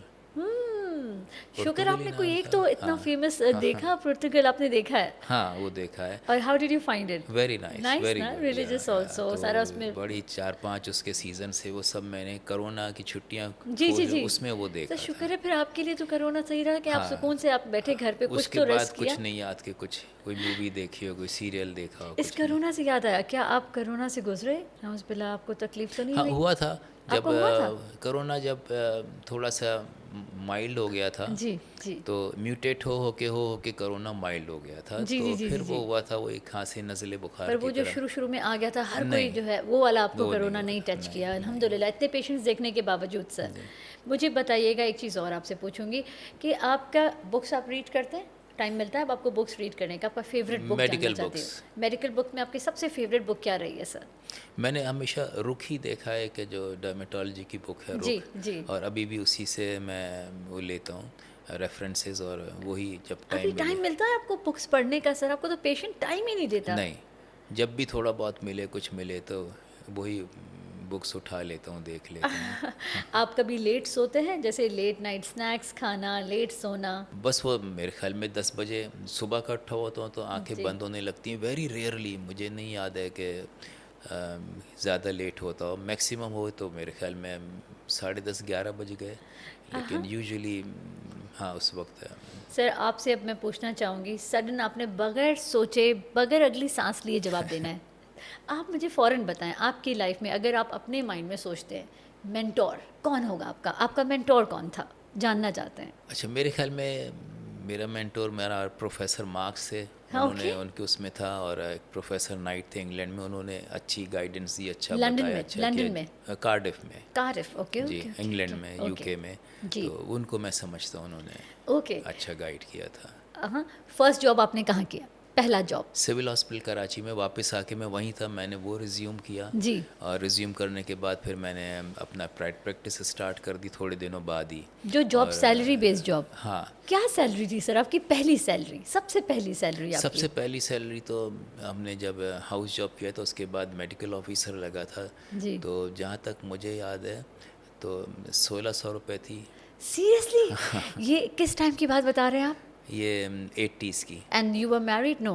नहीं, आप? अच्छा, नहीं। नहीं, 80s की बात है, जब 17 ग्रेड की सैलरी होती थी बेसिक। जी जी जी जी जी। 1600, फिर कुछ रेंटल वो मिला मिलू के शायद 2600 हो जाती थी। ओह उसमें बहुत कुछ हो जाता होगा। हाँ, बहुत कुछ हो जाता होगा। हाँ, सब कुछ हो जाता था। सर आपकी शादी किस साल में हुई? 88 में। कितने बच्चे हैं आपके? 3 बेटियां हैं मेरी, माशाल्लाह। 3 डॉटर्स हैं। जो सबसे बड़ी है उसने इंग्लैंड से लॉ पढ़ा था, जी। मैरिड है, वो कनाडा में है। जी। सेकंड वाली ने बाहर से आर्किटेक्चर पढ़ा था, ओके। वो भी मैरिड है। और थर्ड वाली अभी वाटरलू यूनिवर्सिटी में ग्रेजुएशन कर रही है। कोई तो डॉक्टर नहीं बनी सर? नहीं, किसी का दिल नहीं था डॉक्टर आपको बनाने का, या उन्होंने खुद का नहीं, मैंने बनने का? उनको फ्री विल दी थी। उन्होंने देखा कि ये इतना बिजी काम है यस। और सुबह से रात तक बिजी, तो दे शाइड अवे। उन्होंने कहा कि ये बड़ा किस साल में शादी की थी सर आपने? 88 में। 88 में, ओके सर। अच्छा अब सर मैं आपको बस अब क्लोज़ करने पे आऊँगी, आपका इतना टाइम ले लिया मैंने। मुझे बस ये बताना है आपको कि बहुत अंदर से मैं अभी बता नहीं पा रही कि मुझे कितनी खुशी है कि आप मेरे थैंक यू साथ वेरी बैठे मच, हैं। आपने सेम अपना हेयर, बहुत इतना अच्छा बड़ा लगा। प्रीशियस आपने मेरे लिए टाइम निकाला, बहुत you. बड़ी बात है। मैं सिर्फ आपसे एक बात पूछना चाहूँगी सर कि आपकी लाइफ में कभी ज़िंदगी में कोई ऐसी चीज़ हुई, कोई ऐसी गलती आपसे कभी ज़िंदगी में, इतने बड़े डर्मेटोलॉजिस्ट से पूछ रही हूँ, कि जो आपने सोचा हो कि अब मैं रिपीट नहीं करूँगा इसको? कोई ऐसी गलती हुई पूरे आपके करियर लाइफ में? कोई ऐसा पेशेंट के साथ कोई मिसहैप हुआ, कुछ ऐसा हुआ कि आपने उससे सीखा हो कि हाँ अब मैंने ये नहीं करना है दोबारा? जो भी बुक्स में साइड इफ़ेक्ट्स हैं वो सब मैं देख चुका हूँ, टू बी जी। Very honest. सिवाय एक के, ब्लाइंडनेस के, अल्लाह का शुक्र अल्हम्दुलिल्लाह वो नहीं देखी। और कोई भी डर्मेटोलॉजिस्ट या कोई भी ऐसा नहीं होगा जिसने साइड इफ़ेक्ट्स ना देखे हों। जी। और जिसने नहीं देखे हैं उसने समझ लें काम नहीं किया है। ऐसे समझ लें जैसे एक बिज़ी रोड है तो उस पर एक्सीडेंट ज़रूर होंगे। जी। सिर्फ उस रोड पे नहीं होंगे जिसमें 5 मिनट बाद एक कार गुजरती है, तो उसमें एक्सीडेंट क्या होगा? जी तो सर। जब जिसकी प्रैक्टिस बिज़ी है, काम है, अगर वो 100 पेशेंट कर रहा है तो ज़रूर एक आध साइड इफ़ेक्ट होगा, ब्रूज पड़ेगा, कभी जी। स्वेलिंग होगी, कभी लम्स बन जाएंगे। ऐसा नहीं हो सकता है कि हमने रोज़ 100 केसेस करते हैं और साइड जी। इफ़ेक्ट हमने नहीं देखे। हर किस्म के साइड इफ़ेक्ट देखे हैं और उसी से इंसान सीखता है। जी। तो I have seen all the side effects in the book जो भी लिखे हुए हैं, अदर देन ब्लाइंडनेस। सर। तो बिल्कुल, और हर को ये फेस करना चाहिए। और सबसे पहले जब हम ट्रेनिंग देते हैं तो यही बताता हूँ मैं अपनी ट्रेनिंग्स में कि how to cope with side effects, उनको साइड कैसे इफ़ेक्ट्स। मैनेज करें। जी। जी। जो उनको अच्छी तरह मैनेज कर ले। अक्सर मेरे पास जो पेशेंट्स आते हैं कि उस डॉक्टर से कराया था, अब हमारा ये हो गया, अब उनको फ़ोन करते हैं तो फ़ोन ही नहीं उठाते हैं। तो वो अच्छी बात नहीं है। अगर साइड इफ़ेक्ट हो जाए तो आप ख़ुद रोज़ फ़ोन करें जी। पेशेंट को कि जी। अब कैसा है तुम्हारा साइड इफ़ेक्ट। और और कोई शर्म नहीं है इसमें, बंदा नहीं, पूछे, बिल्कुल बिल्कुल पूछे। होता है। और हम जब पढ़ रहे थे तो याद है हमारा, मुझे एक ईएनटी का एक बहुत अच्छा रिनाउंड पर्सन आया हुआ था बाहर से, तो वो अपने सारा बता रहा था कि मैंने इतने ये केसेस दिए, इतने ये केसेस किए और मेरे इसमें इतने % साइड इफ़ेक्ट आए, इतने जी। वर्ल्ड रिनाउंड था, इतने मैं नाम नहीं लूँगा, जी। और इसमें इतने मेरे साइड इफ़ेक्ट हुए परसेंटेज। तो एक कराची के ईएनटी स्पेशलिस्ट थे, उन्होंने कहा कि मैंने इतने केसेस किए हैं और इससे ज़्यादा केसेस किए हैं और मुझे कोई साइड इफ़ेक्ट नहीं मिला। तो फ़ौरन उसने कहा कि my dear doctor, you haven't done any, यानी तुमने किया ही नहीं है। और ही गलती वॉज़ नहीं की राइट, तो। उन्होंने जी। नहीं किए थे, ऐसे ही नहीं, ऐसे ही फेक, कह रहे थे? हाँ, ऐसे ही ओके। बताने के लिए कि मैं इतना एक्सपर्ट हूँ। तो उसने बताया कि जो प्रोसीजर्स करेगा वो साइड इफ़ेक्ट देखेगा ही। जी। तो जी। ऐसा थोड़ी हो सकता है कि आपने 20 प्रिक्स दिए और कोई प्रिक आपको ब्लड वेसल कैच ही नहीं करे। जी। तो जी। ब्रूजिंग हो जाना, ये हो जाना, सब एक कॉमन है। है। और जो भी ये प्रोसीजर्स करेगा उसको याद रखना है कि थोड़े बहुत साइड इफ़ेक्ट्स देख सकता है। जी। ये नहीं कि हर पेशेंट पे साइड इफ़ेक्ट हो रहा है तो फिर आपका प्रोसीजर सही नहीं है, टेक्निक बिल्कुल। सही नहीं है, ट्रेनिंग सही नहीं है, एक्सपर्टीज़ अच्छी नहीं है। हाँ, 100 में से एक आध का साइड इफ़ेक्ट हो सकता है, तो उसके लिए आप प्रिपेयर्ड रहें और पेशेंट को मैनेज करें तो कोई प्रॉब्लम नहीं होती है, if you can manage the side effect. अभी सर लास्ट वीक मेरे पास एक पेशेंट आए थे, बहुत अपसेट। वो आपसे होते हुए आए थे। ही इज़ 74 ईयर्स ओल्ड, अपनी वाइफ के साथ, well educated, lived in Canada for years, बच्चों को भी वही पढ़ा के रखा है। वो मुझे कहते हैं आकर कि ये देखिए, मैं ऑन एयर बता रही हूँ, कि कह रहे हैं कि हम डॉक्टर अफ़ज़ाल लोधी के पास गए थे एंड हमने उनको बोला कि मेरा बोटॉक्स कर दो, तो उन्होंने हमें इनकार कर दिया कि बोटॉक्स मत कराएं, क्योंकि 74 इयर्स ओल्ड एंड डॉक्टर, दो आई एम 78, पर मैंने उनको बताया कि 74 कहूँ, ताकि मुझे पता है कि कनाडा में भी 75 के बाद दे डोंट अलाउ टू जी। Get a Botox done. तो इन्होंने मना कर दिया है, और ऐसी कोई बड़ी बात है, वो वेरी अपसेट कि डॉक्टर साहबा आप भी कर दे बोटॉक्स। और सर, मैंने कहा जब मेरे उस्ताद ने मना किया है तो मैं हाथ भी कैसे लगा सकती हूँ। और दूसरा कि 74 की एज में I would never say anybody कि आप अब क्यों करा रहे हो। सर, हर किसी की एज है, 80 में कराए, 90 पर। जब एक लॉ कहता है कि सर्टन एज के बाद you go for a surgery, don't go for Botox, तो सर ऐसा जब आपके पास केस आता है, और वो कहते हैं कि वो कह रहे थे कि मैं ड्राइव करता हूँ तो मुझे ऐसा लगता है मेरी आंखें छोटी हो गई हैं, क्योंकि ऐसा ड्रूप कर गया है उनको एज के साथ आईब्रो। तो वो कहते हैं कि मैं ड्राइव करते हुए मुझे दिक्कत होती है। And he was very active, आपको याद आ गया होगा जिनकी मैं बात कर रही हूँ। मुझे पता है सर कि ऐसे पेशेंट्स को कैसे काउंसिल करते हैं, और क्या इनका कर देना चाहिए बोटॉक्स? नहीं, अकॉर्डिंग टू बुक्स जाना चाहिए, और अगर आप कर सकते हैं बिल्कुल, लेकिन फिर वो शिकायत आती रहेगी कि हमारी अभी भी नहीं हो रही है। अगर बहुत ज़्यादा ओवर हैंगिंग स्किन है जी, और एक आईलेट पे पूरी फोल्ड आ चुकी है, तो फोल्ड आया हुआ फोल्ड को था तो निकालना पड़ता है सर्जिकली। ब्लेफरोप्लास्टी से, और बोटॉक्स उसको हेल्प नहीं करेगा। तो आजकल ये मना करना बड़ा मुश्किल है, आई वाज सो क्योंकि impress sir, her I was so कोई कह इम्प्रेस। देता है हाँ ये भी कराओ वो भी कराओ, नहीं हुआ तो कहें कोशिश की थी हमने, नहीं जी, हुआ तो अब आप आप ब्लेफरोप्लास्टी करा साफ लें। इनकार कर देते हैं जी, कि तो मैं कह देता हूँ नहीं, इसका रिज़ल्ट नहीं मिलेगा, आप डायरेक्ट जी, ब्लेफरोप्लास्टी कराएं जी, और उससे आपको ये अच्छा रिज़ल्ट मिलेगा। तो लेकिन बड़ा मुश्किल होता है मना करना, जी, और यूजुअली एक चीज़ के लिए जाएं तो डॉक्टर दो दो चीज़ें बता देते हैं कि आप बिल्कुल ऐसा है। हम खुद बोटॉक्स डॉक्टर्स भी होकर भी करा ये लें कह रहे और हैं। आप हाइड्रोफेशियल भी करा लें। सर, तो क्या हल है इसका, जो इस स्टेज तक पहुंचने से पहले खुद को बचा ले? किस टाइम पे वो सर्जरी करा के ब्लेफरोप्लास्टी किस एज में कराए? क्या आपका एडवाइस है? ये तो varies from patient to patient, किसकी कितनी है। अगर हल्की फुल्की सी है फोल्ड तो फिर तो बोटॉक्स हो सकता है, जी, लेकिन अगर अपर आईलिड पे पूरी फोल्ड ओवरहैंग कर रही है, आ गई है, तो कितना उठा देगा, ज़रा सा उठाएगा। जो 10% जो पेशेंट बोलेगा मेरा तो कुछ नहीं उठा। जी, तो बात की ये थोड़ा सा हाँ ना से बेहतर ये कि पहले ही एक आदमी हो जाए कि नहीं, जी, क्योंकि फिर वो जब और कराएगा तो उसको जब रिज़ल्ट नहीं मिलेगा तो जी, फिर वो वापस आएगा कि हाँ उस डॉक्टर ने सही कहा था कि तुम्हें रिज़ल्ट नहीं मिलेगा। तो 5 मिनट की वो, लेकिन generally one should go according to the books, कि जी, जो है, जो इंटरनेशनल नॉर्म्स हैं, जो इंटरनेशनल प्रोसीजर्स हैं, जो गाइडलाइंस दी हुई हैं इंटरनेशनली, उसी पे स्टिक करे तो फिर वो makes your life easy sir easy. मुझे ज़िंदगी भर एक्ने रही है, बचपन से, चाइल्डहुड से, और मैं आपके पास ही आती थी। पता नहीं आपको तब याद होगा या नहीं, पर आपके पास इतने पेशेंट आते हैं। पर सर, मैं आपसे ये पूछना चाहती हूँ कि ज़िंदगी के इस पूरे सफ़र में जो मैंने अब तक आपको जाना है, जब से सच में आँख खुली है, आपको जाना है कि आप हमारे डर्मेटोलॉजिस्ट हैं और कराची के इतने फेमस हैं। सर, कभी आपके सामने ऐसा हुआ है कि एक्ने पॉन्ड स्किन जैसे होती है, और आप एक्ने के लिए ट्रीट करो, उनको बिल्कुल रिजल्ट नहीं आ रहा हो? जो ये स्टेरॉयडल जो मेडिसिन है, आइसोटेटेनॉल, आपको पता है कितना फेमस है ये, एक्यूटेन, रोएक्यूटेन और बहुत सारे नामों से, उससे भी किसी को रिजल्ट नहीं आया हो, तो आप अपने पेशेंट को कैसे काउंसिल करेंगे एक्ने वाले को? क्योंकि हर चौथे बंदे को, बच्ची को, लड़के को एक्ने है। How do you council? क्या कहते हैं आप उनको जिनको कोई चीज़ का रिजल्ट ना आए एक्ने पे? पहली बात तो एक्नी 100% ट्रीटेबल है, ऐसा हो ही नहीं सकता रिजल्ट नहीं है, but causes should be taken care of, कि इसको एक्नी कॉस्मेटिका है, मेकअप से है, जी, या उसको हार्मोनल एक्नी है, या ड्रग इंड्यूस्ड एक्नी है। जैसे 6 मेडिसिन हैं, स्टेरॉइड्स, आयोडाइड्स, राइफेम्पिसिन, INH और contraceptive pills, drug induced acne है, स्टेरॉइडल एक्नी है। तो क्यों है एक्नी, वो ज़रा सा देखना होता है कि ट्रॉपिकल एक्नी है, जैसे कराची में ट्रॉपिकल एक्नी बहुत, एक्नी वल्गैरिस बहुत कॉमन है, जी, जो ऑयली स्किन बिल्कुल, से होती है।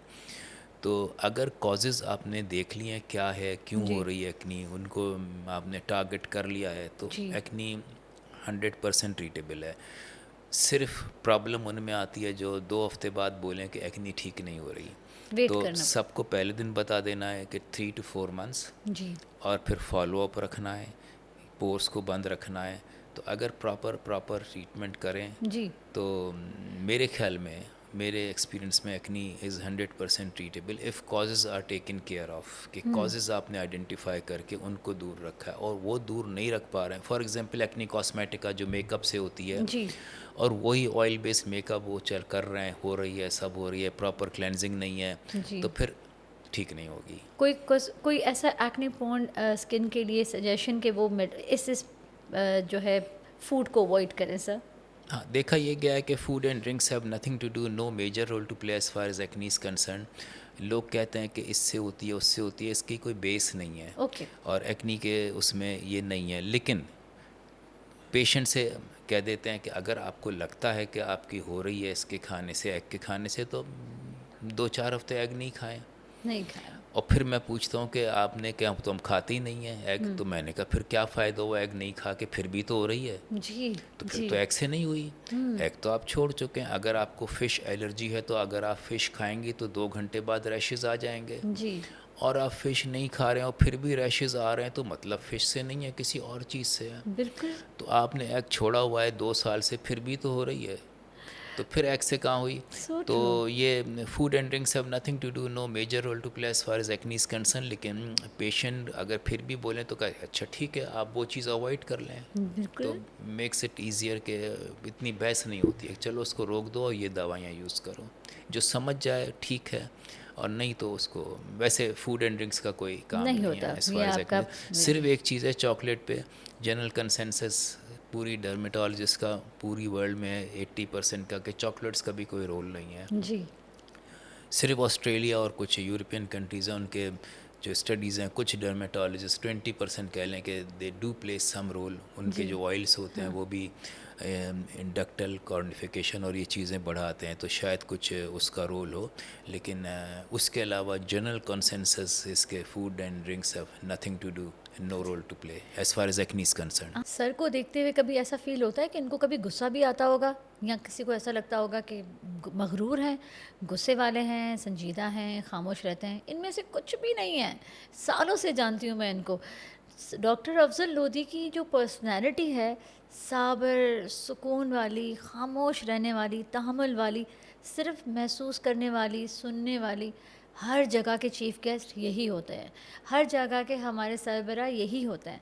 तो आज मैं इनसे पूछना चाहती हूँ कि इनको कभी गुस्सा भी आता है तो इंसान आता तो होगा। सर आपको गुस्सा आता है? डोंट थिंक सो, इतना मेरे ख्याल में मैं गुस्से वाला नहीं हूँ, और मेरे ख्याल में नहीं आता है। वैसे तो सामने वाले बताएंगे कि कितना है गुस्सा, लेकिन आई डोंट थिंक सो कि कभी चीखो पुकारिए, गुस्सा गुस्सा जिसे कहते हैं किसी को वो डांटा किया है? है। वेरी रेयरली, कभी कभी बस अपने मैं सेक्रेटरी को ही डांटता हूँ कि बस भाई मुझे घर भी जाना है। सर क्या ही डांट होगी आपकी? आपने सच बताएं, एज अ फादर अपने बच्चों को कभी डांटा है? आई डोंट थिंक सो कि कभी डांटा वाइफ है को कुछ। कभी डांटा है? वाइफ तो बेचारी डांट ही खाती रहती है हमेशा। नहीं आपने नहीं, डांटा है? वाइफ से तो डांट खाते हैं सब। सर वाइफ को पहले डांटा जाता है, फिर वो सुना देती है। तो वाइफ को कभी डांटा? नहीं, मेरा नहीं ख्याल है कि मुझे गुस्सा आता है। मैं हैरान हूँ बस सर। बेचारे पिए को अक्सर डांट पड़ती है मेरी कि भाई भाई बस करो, मेरे सर में दर्द हो गया, स्टॉप तो कोई नाउ। ब्रेक नहीं होता आपकी क्लिनिक में, जैसे कोई कहे कि बस इसके बाद मुझे पेशेंट नहीं देना?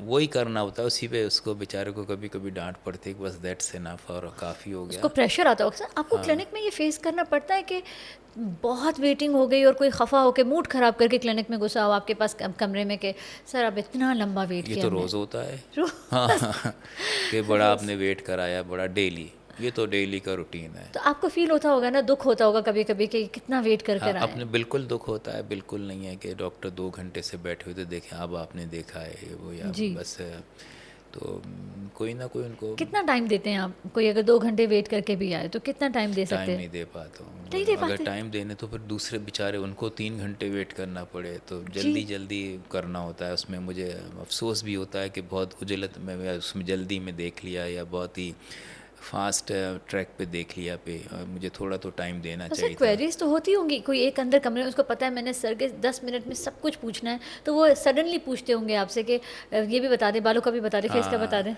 ये भी होता है, लेकिन कभी कभी बाहर जाते हुए सुनता हूँ थोड़ा बहुत कि देखो इतनी देर वेट किया, 2 मिनट लगे हमें तो अंदर ऐसा लगता है 10 मिनट ही बैठे हों कि हमें तो 2 मिनट में फ्री फारिग कर कर दिया। दिया। हाँ, तो सब मैंने देखा है, अपने साथ पेशेंट लाती हूँ आपके पास, तो हाँ मैंने देखा है कि जो आप देखते हो कि इसको अब मेरी ज़रूरत इतनी नहीं है, हाँ अब उनको जल्दी फ्री कर देते हैं कि हाँ हाँ बस ठीक है कि आपको ज़रूरत नहीं है और आप जा सकती हैं और आप इतनी अच्छी और यंग और लग बहुत रही सारे हैं। पेशेंट्स कह देता हूँ जो पहली बार यहाँ आए कि ये करें, हाँ ये ठीक हो जाएगा इंशाल्लाह 10 दिन हाँ। में, और ये चीज़ें फॉलो अप रखेगा, अब ज़रूरत नहीं पड़ेगी आने की। तो यूजुअली कोशिश करके ज़्यादा टाइम नहीं लगा पाता हूँ, और ये कभी कभी वो भी होता है कि यार देखो इतनी देर बेचारा ये हैदराबाद से या सक्खर से आया, 2 मिनट देखा बस, इतना ट्रैवल करके, लेकिन क्या करें, अगर एक ही को आधा घंटा दे दें तो बाहर बेचारे जो बैठे हैं वो कर नहीं पाते हैं। इसीलिए यही वजह है कि मैं कोई लंबे प्रोसीजर्स कर नहीं पाता हूँ। नहीं कर पाते। कोशिश की करने की, लेकिन फिर वो मैनेज नहीं होता है, दूसरे पेशेंट और जाते हैं। जैसे फॉर एग्जांपल थ्रेड्स हैं, उसमें वक्त लगता है वक्त लगता 20 है। मिनट आधा घंटा। जी। अब अगर 2 थ्रेड्स करके 1 घंटे मैंने उसमें लगा दिए तो पीछे तो वो, वेट कर तो रहे होंगे। हाँ, तो जो लंबे प्रोसीजर्स होते हैं जैसे हाइफू वगैरह है या जी। थ्रेड्स है या लेज़र हेयर रिमूवल है, इस तरह की चीज़ें, तो मैंने डॉक्टर्स हैं वो उनको ट्रेन किया हुआ है, वो लोग करते हैं, तो इन चीज़ों का वक्त नहीं है मेरे पास करने सर का। आप मुझे असिस्टेंट रख लें, छोटे छोटे काम आपके मैं हाँ, करती नहीं, रहूँगी थैंक यू और वेरी मुझे मच, खुशी होती माशाल्लाह यू रहेगी। Have a very very successful and busy तो प्रैक्टिस। आप कहाँ से? आपके लिए तो सर कभी आप मुझे नहीं, कभी अभी या कभी आप थक गया करो, प्लीज़ मुझे बुला लिया करो अगर आप इस थैंक यू, काबिल समझो। मैं थैंक यू। छोटे छोटे काम आपके करके आपके पेशेंट्स कम कर दिया करूँगी। कभी आपको अगर जल्दी घर जाना हो, एक मुझे कॉल कर देना कि आ जाओ 10, मैं आपके जल्दी जल्दी कुछ पेशेंट्स आपकी मदद करना हाँ, चाहूँगी। नहीं, thank you, I will be feeling so good कि मैं आपकी क्लिनिक में खड़े होकर आपकी मदद करूँ। Thank you very much, thank you. Sir मैं आपसे एक पूछना चाहती हूँ एक सवाल जो हर कोई जानना चाहता है कि खूबसूरती क्या है, what is beauty in your eyes. हमारा सिग्नेचर क्वेश्चन है ये हमारे पॉडकास्ट का आज। देखिए, ब्यूटी कुछ भी नहीं है मेरे ख्याल में, सब लोग ब्यूटीफुल हैं, सब लोग अच्छे हैं। मेरे ख्याल में सिर्फ ये होता है कि हाउ टू कैरी योरसेल्फ, कि स्किन की क्वालिटी कैसे अच्छे रखें, आपको किस तरह से अपने आप को कैरी करना है, किस तरह से अपने आप को ड्रेसअप करना है, किस तरह से एलिगेंस अपनी कायम रखनी है, क्या आप बोल रहे हैं, क्या आपके मुंह से अल्फाज अदा हो रहे हैं, ये सब चीज़ें मिलके एक पर्सनैलिटी बनाती हैं। That is the beauty of a person, कि आपकी ओवरऑल पर्सनैलिटी क्या है, आपने क्या पहना है, कौन सा परफ्यूम बहुत ही भर के लगा लिया है जी। कि दूर तक रोड तक इसमें जा रही है खुशबू, या एक डिसेंटली लगाया है 2-4 पफ्स, या कपड़े कैसे पहने हैं, या मैनेज कैसे किया अपने आप को, आपका बात करने का क्या तरीका है, और किस तरह से कितना मेकअप लगा लिया है, ओवरडन है या इतना है मेकअप के पता ही नहीं चल रहा है, एक डिसेंसी। तो ये सब चीज़ें मिलके एक पर्सनैलिटी बनाती हैं, वो ब्यूटी है कि आपकी एज अ पर्सन आप कैसे हैं। ये ब्यूटी नहीं है कि बहुत अच्छे आपने प्लास्टिक सर्जरी करके अपनी नोज़ बनवा ली, या लिप पम्प करा लिए, या जी। आईब्रोज आर्च करा ली, तो ये आर्टिफिशियल ब्यूटी है। जी। ठीक है, बिल्कुल सबका हक है अच्छा लगने का, और एक हद तक एक हर चीज़ होनी चाहिए कि आपका स्किन भी अच्छी रहे, उसमें हाइड्रेशन रहे, उसमें ब्लेमिशेस कम हो, उसका प्रोटेक्शन लें, सन का अच्छा रखें, और अपने आप को भी आप अच्छी तरह मैनेज करें, तो सब चीज़ें मिलके एक पर्सन बनाते हैं, एक पर्सनैलिटी बनाते हैं, वो ब्यूटी है। तो हर कोई अपनी पर्सनैलिटी को पूरा ओवरऑल अच्छा रख के अपने आप को ब्यूटीफुल दिखा सकता है। ये नहीं कि खाली अच्छे फीचर्स हैं तो वो ब्यूटी है, तो एक पूरी ब्यूटीफुल। पर्सनैलिटी होती है beauty. Beautifully defined sir, thank you so much for thank you. This answer, क्योंकि ये तमाम लोग सुनेंगे आज कि ये क्या आपने कहा है और क्या कहाँ तक इसको फॉलो करेंगे। ब्यूटी को लेकर लोग इतने कॉन्शियस हैं सर कि आपको पता है ना कि हाईली एडिट मॉडल्स की पिक्चर्स लेकर आते हैं कि हमें ऐसा दिखना है, हाँ, कि हमें यूँ लगना एग्जैक्टली। है, और उसको वो करते कराते वो हर महीने 6 महीने में थोड़ा थोड़ा और बिगड़ता चला जाता है उन चीज़ों के पीछे पड़ के अपने आप को इन्हेंस कराने के चक्कर में। जो खूबसूरत लिप्स उसके पास हैं, हाँ, अगर सर के इतने पतले ऊपर के लिप्स हैं जिसमें दांत वाजे हो रहे हैं बगैर बात किए भी, उसको बंदा मदद कर सकता बिल्कुल, है। जैसा कि मैंने कहा, बिल्कुल थोड़ी बहुत हेल्प हो सकती है, लेकिन ओवर करेक्शन कभी नहीं करना चाहिए कि जी बहुत बड़े चीक्स बना दिए, बहुत बड़ा जी लिप बना दिए, बहुत बड़ा अपने बाल भर दिए। तो एक डिसेंटली एक सॉफ्ट चेंजेस चाहें तो कर सकते हैं, बिल्कुल कर सकते हैं, लेकिन अंदर की ब्यूटी भी हो कि एक सॉफ्ट स्पोकन हो, जी बात करें तो अच्छा लगे बात करके, और किस तरह से अपने आप को इंसान कैरी कर रहा है इन सब चीज़ों से, जी किस तरह बोल रहा है, किस तरह ड्रेसअप हो रहा है, चाहे एक इनएक्सपेंसिव ही कपड़े हों, जी अनब्रांडेड ही कपड़े हों, लेकिन जी उसको किस तरह से पहने हैं।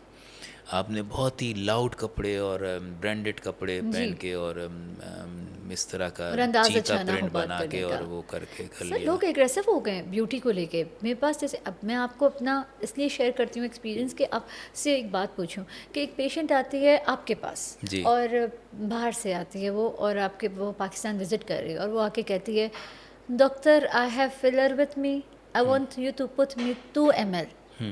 और आप उसको बोल रहे हो कि you look fine to me, और उसने ऑलरेडी फिलर कराया हुआ होठों में और आपको दिख रहा हो वो फिलर, क्योंकि चुपती तो नहीं है ये बातें, लम्ब्स भी एक्स्ट्रा होते हैं क्योंकि एक्स्ट्रा फिलर होता है आजकल। महीने महीने पे फिलर हो रहे हैं बाहर के मुल्क में, मुल्कों के नाम नहीं लेना चाहती, अलग अलग कंट्रीज़ में फिलर ट्रू। मंथली हो रहा है। बिल्कुल। तो वो कहती है, now I have my own filler with me, I want to pay you the clinic amount and your service amount and please put me 2 ml। Sir क्या करते हैं आप ऐसे पेशेंट का? डिफ़िकल्ट, हाँ, बहुत। तो उनको थोड़ा सा काउंसलिंग की ज़रूरत होती है, थोड़ा समझाना पड़ता है, यूजुअली समझ जाते हैं, बता देते हैं और कह देते हैं कि under correction is better than over correction. सुनते हैं?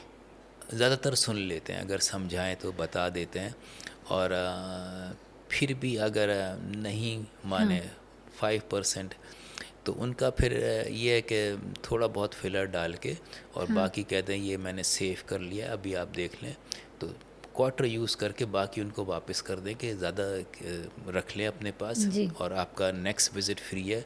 अगर थोड़ा सा आगे पीछे हुआ कि लेफ़्ट साइड ज़्यादा है राइट साइड कम है, तो उसको हम रीटच कर देंगे इससे, जी तो वो भी सेटिस्फाई हो गए, उनका जी फिलर भी यूज़ हो गया, हाँ खोल लिया, उनके सामने लगा दिया, और जो लगा दिया। बचा है वो उनको वापस दे दिया पैक करके कि ये रीटच के लिए रख लें, जी और you see me after 5 6 7 days, और you see me after a weeks time, तो देख लेंगे कुछ हुआ तो उसको इस फिलर से जो बचा है, ज़रा सा आपका जी बचा है, उसको रीटच कर देंगे।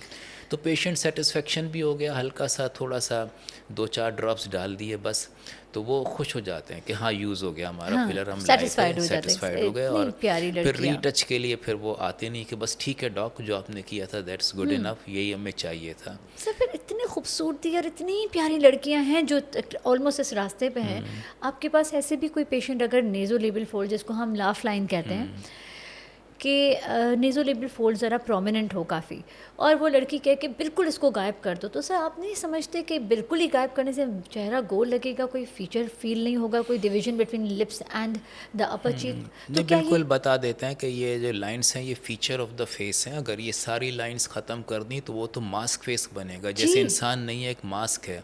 तो समझ जाते हैं, यूजुअली समझाएं कि हम तो कर देंगे, अभी कर देता हूँ, लेकिन वो फिर मास्क फेस बनेगा इंसानी, यानी उससे ये these lines are feature of the face, जैसे जी nose feature of the face है, lip feature of the face है, ये भी एक defining feature of the face है, लाफ्ट लाइन इससे बनती है शक्ल। जी और ये सब चीज़ें ख़त्म कर देंगे तो क्या होगा, मास्क, इंसानी चेहरा नहीं रहेगा। तो जी ये इनको हम इम्प्रूव करते हैं, ख़त्म नहीं करना चाहिए, नहीं करना तो चाहिए। समझ जाते हैं। जी फिर जब देखते हैं कि भाई इतना एक्सपीरियंस डॉक्टर ये कह रहा है तो सुन लेते हैं।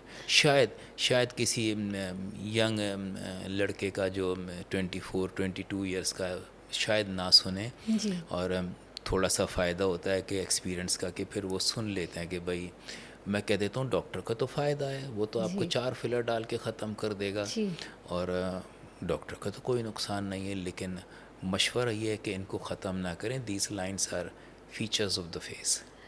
खुद को कभी कुछ किया सर, आपने कुछ कराया? बस फिलर, 20 साल बोटॉक्स? से सोच रहा हूँ कुछ करा लूँ लेकिन कराया पर नहीं है। कभी नहीं कराया? नहीं, कभी भी नहीं कराया वो सर? सोचता ही रहता हूँ, सोचता ही रहता हूँ। पर और कभी करना चाहें तो आप खुद करेंगे, किसी से कराएंगे? मेरे ख्याल में अगर हुआ तो किसी से करा लूँगा, या मेरे ख्याल में खुद भी कर सकते हैं। कर सकते हैं ना हाँ खुद। हाँ। काफ़ी ऐसे डॉक्टर्स हैं जो कहते हैं कि खुद को नहीं भी करना चाहिए, कि कोई डैमेज ना करें। पर काफ़ी ऐसे डॉक्टर्स हैं जो जानते हैं कि अगर मैं सबको एक अप्रोप्रिएट अमाउंट डालता हूँ तो मैं खुद को भी उतना डाल के मैनेज कर सकता हूँ, कि तो इसमें कोई हार्म तो नहीं है नहीं, सर? कोई हार्म नहीं है। जो छोटा मोटा और बंदा खुद को कर सके तो कर बस सकता है ना? एक एक हाँ, मेरे साथ तो एक ही प्रॉब्लम है, always running short of time, के बस सोचते ही रहता हूँ, टाइम नहीं कब मिलता है। करेंगे? और एक संडे जो होता है उस दिन भी कोई ना कोई मेडिकल इवेंट होता है, मैं हर देख रही हूँ संडे। आपको सर, मैं कंटिन्यू हर देख रही संडे। हूँ। तो कोई भी संडे ऐसा नहीं है कि आदमियों के बस ये संडे एक भी आराम संडे करना मैंने है। अभी तक आपका इन नहीं, पूरे 6 हफ्तों में नहीं देखा कि आप सुकून से आप नहीं, घर पे रेस्ट हर कर रहे हो। संडे कोई ना कोई मेडिकल इवेंट होता है, उसमें जाना पर आप होता संडे है। को काम तो नहीं करते ना सर? नहीं, शुक्र। नहीं। एक दिन तो आप रिलैक्स करते हैं ना सर? वही तो कह रहा हूँ, रिलैक्स नहीं, उस दिन भी कहीं ना कहीं किसी कॉन्फ्रेंस में, किसी आजकल मीटिंग यही में, किसी आपको मैं उसमें देख रही हूँ जाना कि होता है। हाँ, सर, तो how do you stay current with the latest skin care trends and techniques? Usually जो होता है इसमें हम इंटरनेशनल कॉन्फ्रेंसेस होती हैं उनमें जाते हैं, उसमें जो है लेटेस्ट ट्रेंड्स मिल जाते हैं। तो कुछ बड़ी अच्छी कॉन्फ्रेंसेस हैं, उसमें व्हाट्स न्यू आते रहते हैं, बताते जी। रहते हैं उनको। तो अपने आप को अपडेटेड रखना पड़ता है, इनको जाना पड़ता है, इन कॉन्फ्रेंसेस में अटेंड करना पड़ता है। वहाँ से मेजरली इंसान को पता चलता है कि क्या क्या चीज़ें पाइपलाइन में है। अब आप आजकल जब से ये इंटरनेट और ये चीज़ें शुरू हुई हैं, तो इसमें भी जाके देखना होता है कि व्हाट्स न्यू साइंटिफिक, ये बायोलॉजिक्स क्या क्या आ रही हैं। काफ़ी कुछ नया अपडेट होता ओ है यस, इसमें जैसे सर। इंटरल्यूकिन शुरू हुआ था 14, 15, 16, 17, अब हम बायोलॉजिक्स में 23 पे जा चुके हैं। तो उस पे भी देखते रहते हैं इंटरनेट पे, इस पे उस पे कि क्या क्या रिसर्चेज हो रही हैं, कितने पेपर्स आ रहे हैं, क्या नए पेपर्स आ रहे हैं, क्या नई डेवलपमेंट्स हो रही हैं बायोलॉजिक्स का, क्या क्या नई चीज़ें हैं, किस इंडिकेशन में, विटिलिगो में कौन से बायोलॉजिक्स काम कर रहे हैं, किसकी स्टडीज़ अच्छी हैं, एलोपेशिया एरिटेम में कौन से बायोलॉजिक्स काम कर रहे हैं। तो ये मेडिकल कॉन्फ्रेंसेस, उसमें जाके सारे पेपर सुनते हैं, देखते हैं क्या है, किसने क्या स्टडीज़ अपनी प्रेजेंट की हैं, और नई चीज़ें, नए एस्थेटिक्स में और डर्मेटोलॉजी में क्या क्या नया हो रहा है। How do you see the future of beauty and skin care involving specially with the rise of social media जो हो रहा है आजकल? सोशल मीडिया प्लस इतनी फास्ट ग्रो कर रही है, एस्थेटिक की फील्ड इतना फास्ट कि किसी के जहन में भी नहीं था। थोड़ा बहुत शुरू हुआ था ये लेज़र से, फिर तो बल्कि मैं कहूँगा लेज़र के बाद जो मेन किक मिली है एस्थेटिक्स को, वो फिलर से मिली है। तो लेट 90s में, और जैसे कि मैंने कहा 2003 के दिसंबर में, सो वर्चुअली 2004 में फिलर्स अप्रूव हुए एफडीए से फॉर एस्थेटिक यूज़। उसके बाद से बॉल स्टार्टेड रोलिंग, फिर बोटॉक्स अप्रूवल हुआ। उसके बाद से जो एस्थेटिक फील्ड डेवलप हुई, आईपीएल और थामा, जो फिर यू में ये सब चीज़ें हैं, चीज़ें, लेजर्स लेजर्स की दुनिया आ गई लेज़र्स, फिर। और इतने सारे आईपीएल्स आए तरह तरह के, इतने सारे हाइफू या एमएफयू या अल थेरेपी, जी। जो जो चीज़ें और पाइपलाइन में आती जा रही हैं। तो इतना इतना फास्ट पेस्ड, ये फास्टेस्ट ग्रोइंग फील्ड है मेडिसिन में जो एस्थेटिक्स हैं। और बहुत सारे लोग इसमें एंटर होते जा रहे हैं, आते जा रहे हैं। और ये बहुत आगे, कुछ नहीं कोई प्रिडिक्शन कर सकता है कि और कितनी आगे जाएगी। अब जो स्टेम सेल्स वगैरह, ये एक्सोसोम्स आ गए हैं, ये और आगे जाएंगे, बायोलॉजिक्स और आगे जाएंगे। और मेरे ख्याल में फ्यूचर है स्टेम सेल का। फ्यूचर हाँ, सेंसेस। क्योंकि ये फिलर्स वगैरह ये वो सब पीछे जाएंगे। लॉन्ग टर्म चीज़ सोचेंगे, स्टेम सेल जो एक डालें तो जो इम्प्रूवमेंट हो, that should be permanent, that बहुत should be long term, that should be ongoing. तो मैं फ्यूचर देख रहा हूँ स्टेम सेल का। सेंसेस का। सेकंड लास्ट क्वेश्चन के पास हम आ गए sir. I want to know one thing कि seeing a patient, can you tell that he or she is a smoker, or you need a blood test to find out that thing in the blood, urine, मतलब saliva or hair? Usually तो देख के पता चल जाता है, और अगर पेशेंट ऑनेस्ट है तो पूछ लेते हैं कि आर यू अ स्मोकर। तो जी। 90% तो देख के अंदाज़ा हो जाता है कि स्मोकिंग है। स्किन डल होती है, smoking is wait for the skin. तो 90% तो हम खुद ही बता देते हैं कि जी। स्मोकिंग कितनी है। और ज़रा सा भी कन्फ्यूजन हो तो पूछ लेते हैं। अगर वो छुपाएगा, जी। यूजुअली नहीं छुपाते हैं डॉक्टर से। जी। तो डॉक्टर से और लॉयर से सब पेशेंट्स को पता होता है कि छुपाना कुछ नहीं है, अगर जी। अच्छा इलाज चाहते हैं तो। जी। तो अंदर आके डॉक्टर को वो सारा सही सही बता देते हैं। तो यूजुअली बाकी जो 10% रह गए वो बता देते हैं कि हम थोड़ा बहुत स्मोक करते हैं या कम करते हैं या ज़्यादा करते हैं। तो that is not an issue, test कराने की नौबत नहीं आती है। और अगर कोई शायद अगर छुपाया हो किसी ने, जो मेरा नहीं ख्याल है डॉक्टर से छुपाएंगे, क्योंकि उनको पता है कि हमारा इलाज ठीक होगा अगर सही बताएंगे जी। तो वहाँ आके सही बता दे कि हाँ डॉक्टर किसी को पता नहीं है लेकिन इतनी स्मोकिंग है हमारी, इतनी जी। नहीं है, तो that is not an issue, बता देते हैं। नुकसान आपकी नज़र में, आपकी नज़रों ने कितना नुकसान देखा है स्मोकिंग का एक इंसान की हेल्थ के साथ साथ फेस पे, स्किन पे? देखें, ये smoking, sun, stress, bad sleep, bad diet, ये तो सब चीज़ें बहुत ख़राब हैं और सबको पता है।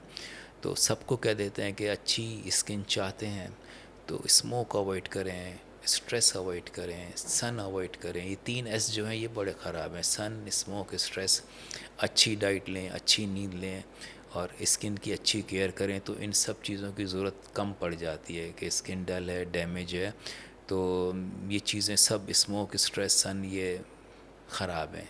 एक ज़माने में सन बहुत अच्छा था जब ओज़ोन लेयर अच्छा था और यूवी रेडिएशन अर्थ तक नहीं पहुंचती थी, ओज़ोन लेयर उसको रोक लेता था। इंडस्ट्रियलाइजेशन से ये ओज़ोन लेयर जब से ख़त्म हो गया है तो ज़मीन पे यूवी रेडिएशन बहुत पहुंच रही है, वो ख़राब है। ये सन ब्लॉक यूज़ हो रहे हैं, तो UVA UVB। सन ब्लॉक और फिज़िकल प्रोटेक्शन ले लें, स्ट्रेस कम लें, स्मोक नहीं करें तो बहुत अच्छा है। और जो ये वेप का सहारा लोग लेते हैं कि ये स्मोकिंग का काइंड ऑफ है पर स्मोक नहीं है। हाँ, इसमें कैफ़ीन या टोबैको कम होता है लेकिन धुआं तो लग रहा है फेस को, स्मोक तो लग रहा है, तो ज़ाहिर बात है अवॉइड कर लें तो अच्छा है। I want the last thing to you is sir, जैसे आपने बता दिया कि nicotine how bad it is for skin and all, so what now I will just talk about the dermatology, future dermatologist, for the future dermatologist and aesthetic physicians, what should be the goal of a dermatologist and aesthetic physician in future? Goal dermatologist का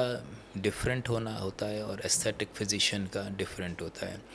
aesthetic physician के लिए सिर्फ एक ही बात बोलूँगा, सिर्फ उसमें सब कुछ हो जाएगी कि हर एस्थेटिक फिजिशियन जहन में रखे कि under correction is better than over correction. दूसरी बात, अंडर करेक्शन में चांस होता है फर्दर करेक्शन का। फॉर एग्ज़ाम्पल आपने लिप थोड़े से पम्प किए हैं, थोड़े से करे हैं, और पेशेंट चाहे तो एक हफ्ते बाद थोड़े से और बढ़ा दें।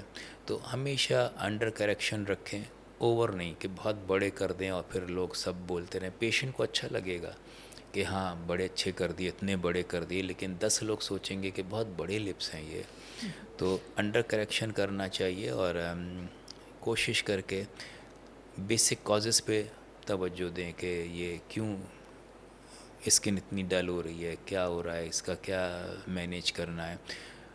और डर्मेटोलॉजिस्ट के लिए पेशेंट काउंसलिंग बड़ी ज़रूरी है, उसको टाइम देना, समझाना कि ये आपको एक्जिमा है तो आपको ठीक तो कर देगी दवा 10 दिन में, लेकिन दवा छोड़ने के 10 दिन बाद एक्जिमा वापस आ जाएगा। तो काउंसलिंग ये कि किस तरह मॉइस्चराइजेशन करें, स्क्रैचिंग अवॉइड करें, क्या इसके कॉजेज़ हैं, फर्दर एग्रावेशन फैक्टर्स क्या हैं, एलर्जीज़ हैं तो एलर्जी टेस्ट कराएं। तो causes should be looked into कि ये किस चीज़ से एग्रावेशन है, किस चीज़ से ख़राब हो रहा है। तो काउंसलिंग एंड कॉजेज़, ये 2 चीज़ों का ख्याल रखें तो अच्छे रिजल्ट्स आते हैं। सर आपने हमें बहुत अपना कीमती संडे दिया है, अपनी थैंक यू नींद वेरी ख़राब मच। की है। Thank you so much thank for you being very here. Much for हमारा अभी इनवाइटिंग मी। अब हमारा स्किन केयर लॉन्च हो रहा है, बड़ी मेहनतों से बनाया गया है। कॉन्ग्रेचुलेशंस। हाँ, बड़ी मेहनतों से सारा ऑर्गेनिक बनाने की कोशिश की जिसमें ज़ीरो स्टेरॉइड्स हो। कोई टेस्ट कराए, जाके टेस्ट कराए। सर आपको इनवाइट करेंगे 23 of November, you have to come sir. Congratulations. मैंने अभी प्रोडक्ट्स देखे, बहुत जी। अच्छे, बड़े अमेजिंग। और जी। मैंने इसमें ये जो फेस ऑयल है ये यूज़ किया तो अमेजिंग। अच्छा लगा इतने आपको? एसेंशियल ऑयल के अभी तक स्किन पे मैंने लगाए तो अभी तक मॉइस्चराइज्ड है, बड़ा अच्छी फीलिंग आ रही है, बड़ी अच्छी वो। तो ये ऐसी चीज़ें हैं कि इंसान इनसे, मुझे डर है हुक ना हो जाए कि आज आपने मैंने तो लगा दिया, अब मैं बोलूँगा ढूंढता रहूँगा ये ऑयल कौन सा था, कहाँ से था। बहुत मेहनत की है सर इस हाँ, पे 4 तो साल वेरी से। Nice product. और मैंने जो ऑयल यूज़ किया तो ये तो मैं पूछूंगा थोड़ी देर बाद कि कहाँ से बस मिलेगा। उम्मीद है कि सर आप आए। कि आपके हाथों से ही इंशाल्लाह। टेस्टिंग करा के आपके हाथों से ही इसकी प्राइसिंग करेंगे इंशाल्लाह on the event all day. The best for these products and thank you very so nice much. Products. हमारे डॉक्टर अफजाल लोधी ही इसकी प्राइजेस हम इन्हीं से ही कहेंगे कि इनकी प्राइस वो जो रखते हैं वो ही हम चलाएंगे जो प्रोडक्ट देखते हुए, क्योंकि आपको पता है आजकल नथिंग इज़ चीपर। जो अच्छा है ब्रांड है, जो अच्छी क्वालिटी देगा वो कुछ प्राइस तो लेगा, पर जो हमें सर समझाएंगे हम उसी के ऊपर चलेंगे। Hope to see you sir on the 23rd sure of November. इंशाल्लाह। Thank you so thank much you sir, very much, thank you thanks so a much. Lot, thank you, खुदा हाफिज़।